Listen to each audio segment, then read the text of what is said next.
আমরা আদালতে জবাব দিয়েছি ইমরানের সরকারের সম্পৃক্ততার ব্যাপারে। আমরা যেটা বলেছি যে শাপলা চত্বরের গণহত্যার পটভূমি তৈরি করেছিল গণজাগরণ মঞ্চ, এবং শুধু তাই নয়, এই গণজাগরণ মঞ্চ বাংলাদেশের সংখ্যাগুরু যে মুসলিম সম্প্রদায় তাদের কৃষ্টি, কালচার, সংস্কৃতির বিরুদ্ধে দাঁড়িয়েছিল এবং হেফাজতের কর্মীদেরকে হত্যাকাণ্ডের সময় গণজাগরণ মঞ্চের কর্মীরা, নেতাকর্মীরা সশরীরে অংশগ্রহণ করেছে বলে আমাদের তদন্ত সংস্থার কাছে তথ্য প্রমাণ পাওয়া গিয়েছে।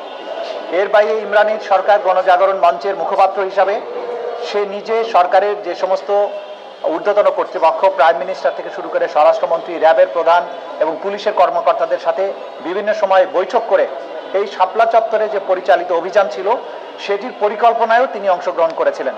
সে কারণে তার বিরুদ্ধে আমরা গ্রেপ্তারি পরোয়ানা চেয়েছি এবং সে বিষয়টা আমরা আদালতের কাছে স্পষ্ট করেছি। এবং আপনারা জানেন যে বাংলাদেশের ইতিহাসের বাঁক পরিবর্তনকারী একটা ঘটনা ছিল শাপলা চত্বরের গণহত্যা, এবং এই গণহত্যার মাধ্যমে বাংলাদেশের প্রতিবাদের যে সর্বশেষ একটা আশার প্রদীপ ছিল যে ধর্মীয় সংখ্যা গরিষ্ঠ যে সমস্ত সম্প্রদায় তারা তাদের ধর্মীয় অধিকারের ব্যাপারে যে সোচ্চার ছিল এই তদানীন্তন ফ্যাসিস্ট সরকারের বিরুদ্ধে, তা কিন্তু চিরতরে স্তব্ধ করে দেওয়া হয়।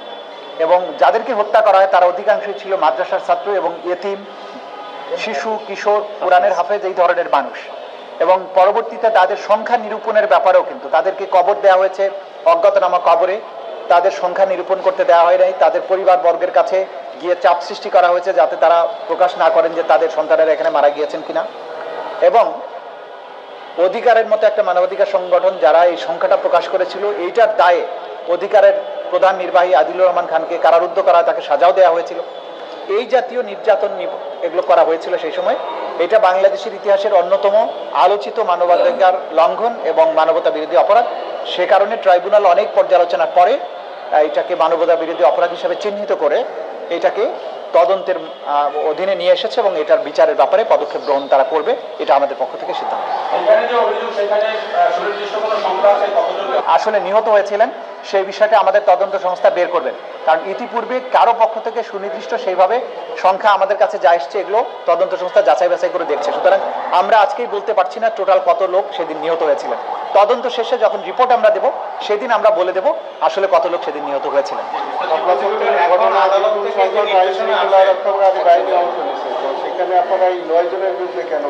আপনারা জানেন যে ক্রাইমস এগেইনস্ট হিউম্যানিটিতে প্রধান কাজ হচ্ছে আমাদের কমান্ড স্ট্রাকচারকে ধরা, যারা সেই সময় কমান্ড করেছিলেন। আপনারা জানেন যে প্রাইম মিনিস্টার পার্লামেন্টে পরবর্তীতে বলেছিলেন যে এরা রং মেখে শুয়েছিল। তার মানে এটা তিনি জানতেন, জানার পরেও তারা এই ধরনের তুচ্ছতাচ্ছিল্য করা তার নির্দেশ এবং পরিকল্পনায় হয়েছিল।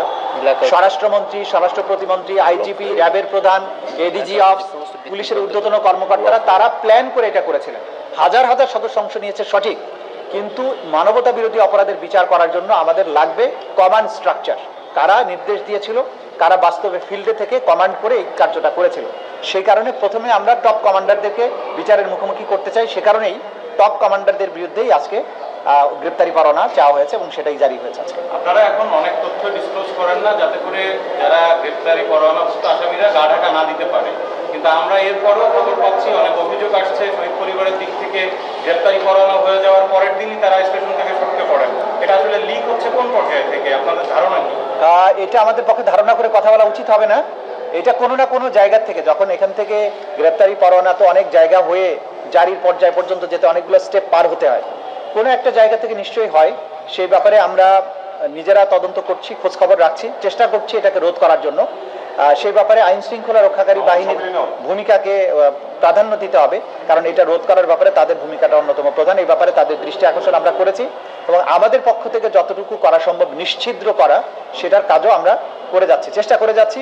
এবং আমরা আগের মতোই বলছি যে অনেক কিছুই আমাদের নিয়ন্ত্রণের মধ্যে নেই, সে কারণে আমরা অনেক কিছু রোধ করতে পারি না। তারপরেও আমাদের সর্বাত্মক চেষ্টা আছে যাতে এটা প্রকাশিত না হয়। Thank you.